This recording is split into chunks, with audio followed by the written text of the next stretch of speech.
Belajar secara umum. Ya, secara umum ya.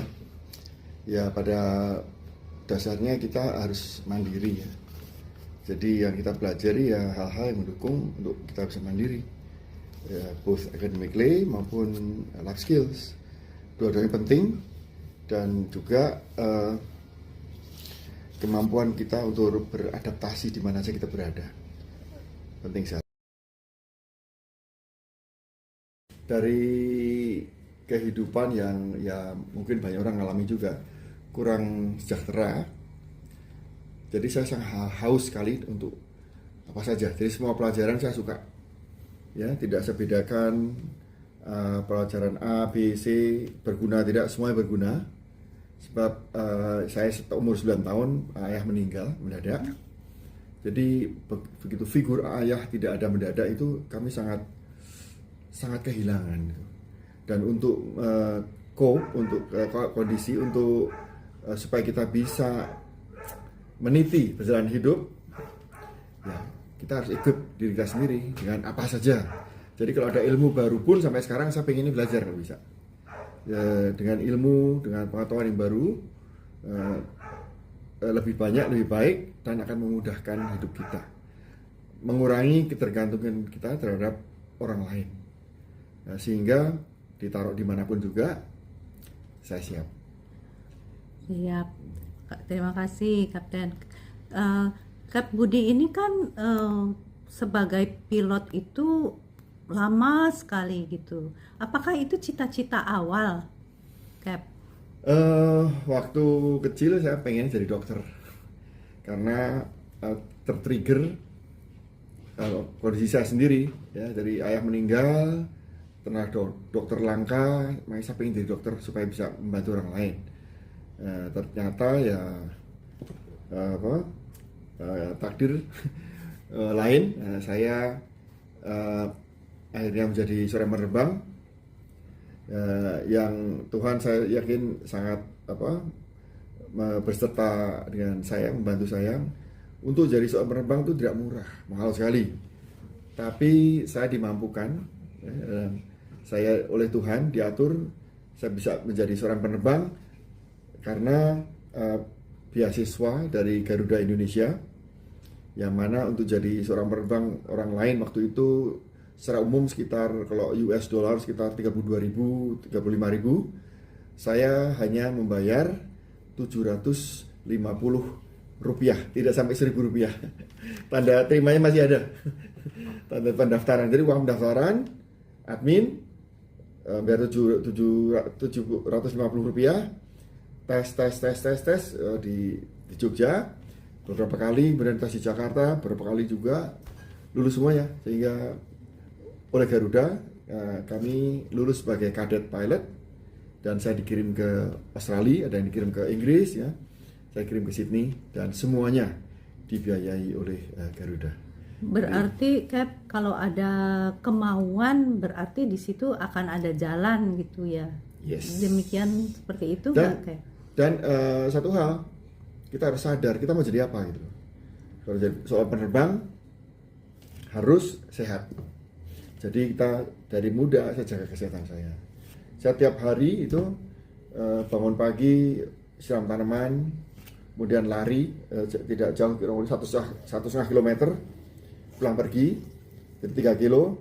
Pertama kali pelan sampai waktu SMA itu saya dari mulai sampai balik lagi itu kencang larinya.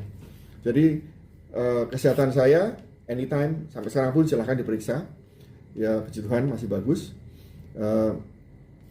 Dan saya sadar kesehatan pertama. Jadi makanan ya makanan yang sehat kalau ya bisa sekarang ya. Kemudian ingat mulut ini untuk makanan, bukan untuk asap, bukan untuk alkohol ya. Jadi hindari hal-hal yang merugikan badan kita sendiri ya. Dan itu pun harus kita pelihara. Sebab menjadi seorang pilot itu setiap saat kita harus siap untuk bekerja, dengan tentu saja ada masa mandatory istirahat berapa lama dikasih ya.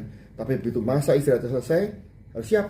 Kapan dipanggil harus siap. Jadi untuk itu ya kita harus sober ya, tidak mabuk, tidak apa, sehat, siap bekerja. Nah, harus banyak minum air contohnya gitu.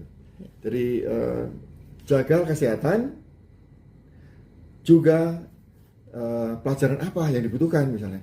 Untuk penerbang kita harus tahu ya, tidak terlalu pinter lah.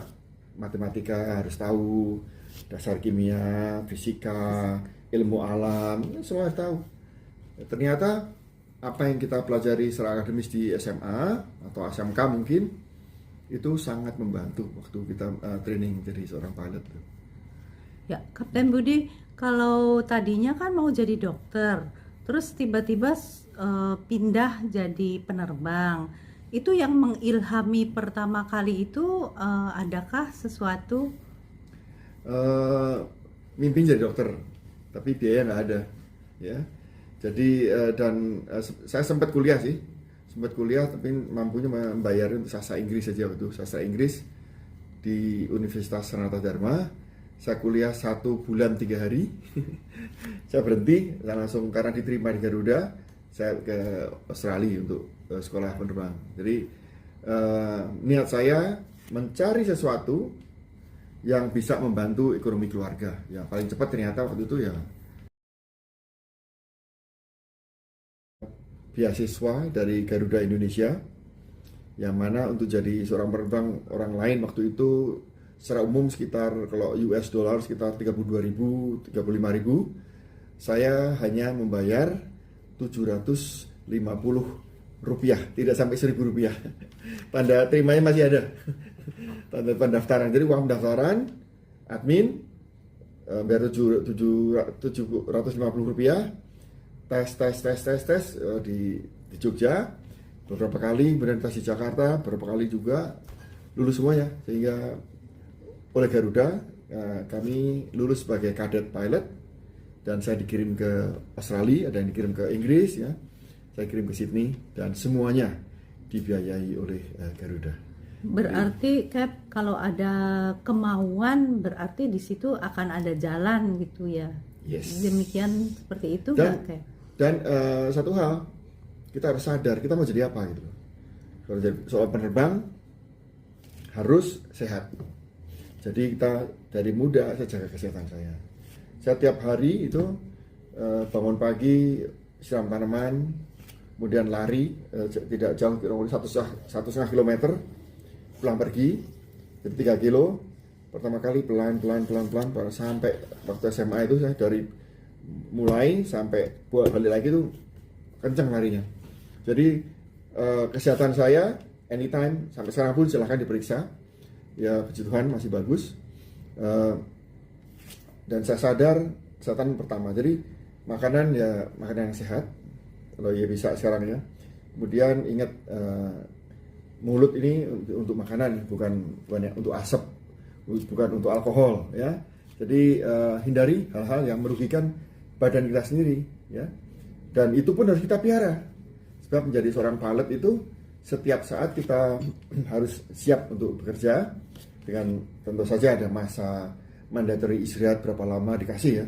Tapi begitu masa istirahat selesai harus siap, kapan dipanggil harus siap. Jadi untuk itu ya kita harus sober, ya, tidak mabuk, tidak apa, sehat, siap bekerja, ya, harus banyak minum air contohnya gitu. Jadi jaga kesehatan, juga pelajaran apa yang dibutuhkan misalnya. Untuk penerbang kita harus tahu ya, tidak terlalu pinter lah. Matematika harus tahu, dasar kimia, fisika, ilmu alam, semua harus tahu. Ternyata apa yang kita pelajari secara akademis di SMA atau SMK mungkin itu sangat membantu waktu kita training jadi seorang pilot. Ya, Kapten Budi, kalau tadinya kan mau jadi dokter, terus tiba-tiba pindah jadi penerbang.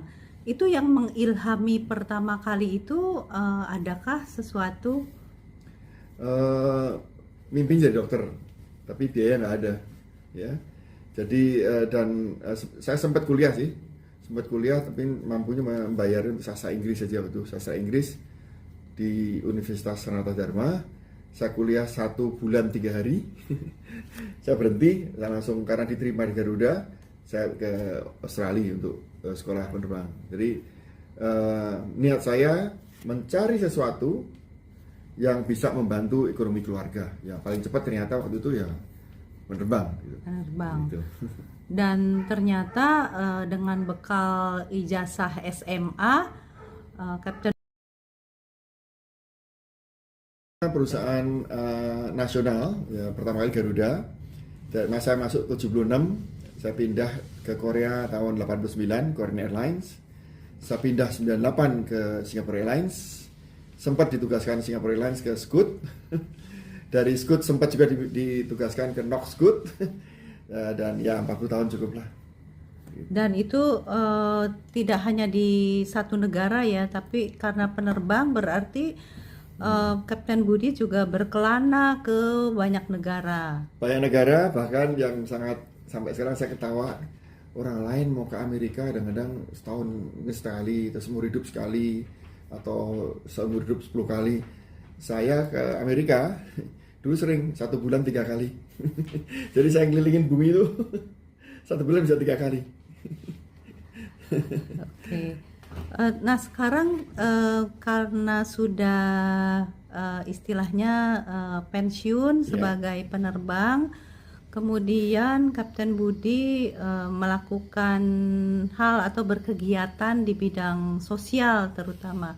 Boleh diceritakan, Cap? Ya, oke.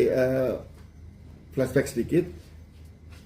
Setelah saya terbang 5 tahun, saya menghadap ke chief pilot saya, Kapten Kabul Riswanto namanya. Saya katakan saya pengen kuliah lagi. Jadi tolong saya di schedule terbang Senin sampai Jumat kalau bisa pagi sekali, jemput jam 3 pagi oke, nggak masalah. Nanti ke jam 3 sore udah selesai gitu kan. Jadi sore jam 5 bisa kuliah dan itu saya dan direstui. Jadi saya selama 4,5 tahun saya ngambil finance dan marketing selesai. Dan ternyata ilmu itu tidak ada ruginya, bahkan menguntungkan. Terpakai kapan saja. Ya, walaupun status saya penerbang, tetap hal-hal ekonomi, hal-hal marketing, finance itu sangat membantu dalam kerjaan kita ya. Kita bisa membantu perusahaan dalam hal brand image misalnya, kita promosikan perusahaan secara langsung, cara berbicara kita bagaimana. Jadi menjadi pilot bukan hanya menjalankan pesawat saja. Kalau bisa kita ya membantu dalam marketingnya, image-nya, company image, kemudian kita memberikan masukan dalam banyak hal ya, termasuk technical. Ini sekedar agak sombong dikit ya. Tahun 2009 saya pernah memberi masukan ke Singapore Airlines. Saya beri masukan karena sebelumnya saya mendapatkan tugas terbang dari Los Angeles ke Singapura. Di hari itu ada 2 Super Typhoon. Super Typhoon itu bisa sampai 250 km per jam anginnya. Perputaran, jadi sangat ekstrim. Rute yang diberikan pada penerbangan kami, saya bilang tidak bagus, kurang safe gitu. Karena terlalu dekat dengan typhoonnya. Ini bukan typhoon kecil loh, typhoon mentok ya, super typhoon ya, paling kencang. Jadi untuk safety nggak bagus. Jadi saya minta tolong beri saya rute yang baru. Perusahaan atur dan saya diberikan rute satu lagi baru. Tapi pas saya lihat rutenya lebih jelek, ini lebih jelek nih. Waduh, gini deh, kenapa nggak bikin rute ini? Saya bikinin ya, saya bikin rute ini sampai jauh dari Typhoon sampai Singapura. Pas saya sampaikan, dia bilang, Kapten, rute seperti ini nggak ada ini terlarang. Kamu melewati daerah-daerah terlarang nih, nggak boleh ini, daerah militer nih nggak boleh. Ya kan, ini kan karena ada Typhoon ini untuk safety ya, safety first kan. Minta aja, nothing tulus, minta. Tapi saya malah dimarahin. Don't ask me to do something illegal. Ya, ini nggak boleh ini. Waduh, ya udah akhirnya oleh dispatcher dia kembalikan flight plan ke saya yang lama. Dia tinggal pergi aja. Jadi terpaksa kita terima flight plan yang sudah ada. Oke, nah saya dengan kru saya terbang. Saya bilang ke kru saya, kita request sendiri nanti di atas ya. Oke, ya kita siapkan. Nah, diterbang. Pas sampai di cruising, saya minta ke namanya Auckland Center. Saya di pusat ada seperti SMS-nya gitu ya, e-cars sama itu ya. Saya minta sendiri, saya minta dari titik ini saya ke titik ini rute baru gini karena ada 2 super typhoon. Karena alasan safety, saya mohon diberikan izin ini. Tidak sampai setengah jam air traffic controlnya di Amerika, Auckland Center menyetujui, dan bahkan ada 3 titik disingkat jadi 2 titik, hemat waktu itu sekitar 1,5 menit lagi. Akibatnya apa? Dengan flight plan, rute penerbangan saya berikan yang baru itu, kami bukan saja jauh dari typhoon, bebas dari typhoon, super typhoon 2 ini bebas, tapi kami sampai di Singapura, kami menghemat bahan bakar 9,2 ton, dan kami sampai di Singapura 81 menit lebih awal. Jadi waktu saya di Singapura, parkir belum ada orang, karena hampir 1,5 jam lebih awal. Gitu, itu luar biasa sekali. Nah, jadi seorang pilot itu bukan hanya nerbangin pesawat, kita harus bisa observe. Nah, perlu observasi juga karena pendidikan kita dulu di SMA kepake. Kita logika dilatih, bikin shortcut bagaimana, kita harus tahu safety ya, overall kita tahu, dan akibatnya ya rute itu saya sampaikan ke perusahaan, dan besoknya penerbangan besoknya mengikuti rute saya, dan rute saya itu sampai sekarang dipakai oleh Singapore Airlines. Akibatnya apa? Singapore Airlines setiap tahun menghemat jutaan dolar dari ide saya itu.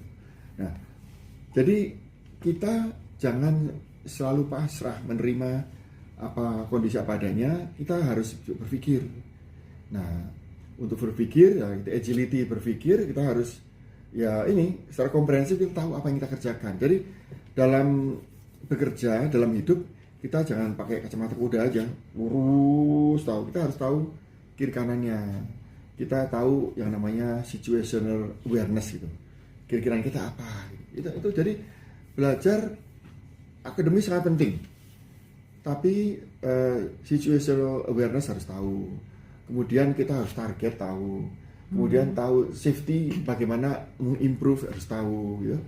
Jadi belajar bukan hanya yang pelajari saja, memang harus lulus ya. Tapi kita harus ya itu ini sorry kepotong tadi. Jadi di samping menjalankan panti asuhan yang kita dari tahun 2000 ini, saya dan istri itu mungkin ya disatukan Tuhan karena kita dua-duanya senang tanam menanam, cocok tanam. Dan saya dan istri itu secara trial and error ya, kita menemukan terobosan-terobosan yang sehingga membuat panti asuhan kami itu dari 8 tahun setelah berdiri, dari 2000 sampai 2008 kita declare panti asuhan kita swasembada pangan ya. Jadi karena trial error yang kita lakukan bagus, jadi saya sering juga bicara di tempat-tempat lain, di sekolahan, di kampus-kampus, bahkan khotbah saya di gereja pun saya pakai atas dasar pertanian loh Bapak.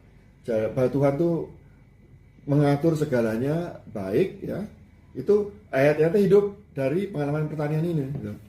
Jadi saya banyak sharing di berbagai negara juga ya, termasuk di FAO ya, PBB itu tentang land transformation ya. Gimana kita yang seharusnya terkendala dengan kondisi tanah yang tidak bagus, tidak subur, orang lain mungkin menyerah. Tapi ternyata walaupun saya tidak sekolah di pertanian, peternakan, perikanan, sekarang kami punya peternakan, ada ternak, ada ikan, ada pertanian. Jadi we have to be able to improvise. Ya, inovasi itu harus, jangan terlalu disuapin lah. Iya, seperti itu ya, mandiri. Mandiri, betul. Iya, Kapten Budi, yang ini pertanyaan terakhir nih, ada pesan buat anak-anak Indonesia, terutama dalam hal edukasi, kemudian juga sebaiknya seperti apa sih gitu buat anak-anak Indonesia? Wah, anak Indonesia ya. Ya terus terang saja ini saya dulu sempat ditawarin paspor negara lain ya. Tapi saya nggak mau karena saya orang Indonesia, pelayanan kami di Indonesia juga. Dan ternyata setelah saya keliling dunia, berbagai negara dunia, negara yang bagus ya, paling bagus ya Indonesia. Amin, senang sekali ya di saat ini. Indonesia sekarang kan lebih terekspos, kekayaannya banyak, betul sekali. Nah ini kita harus bisa mengelolanya nih. Yang sangat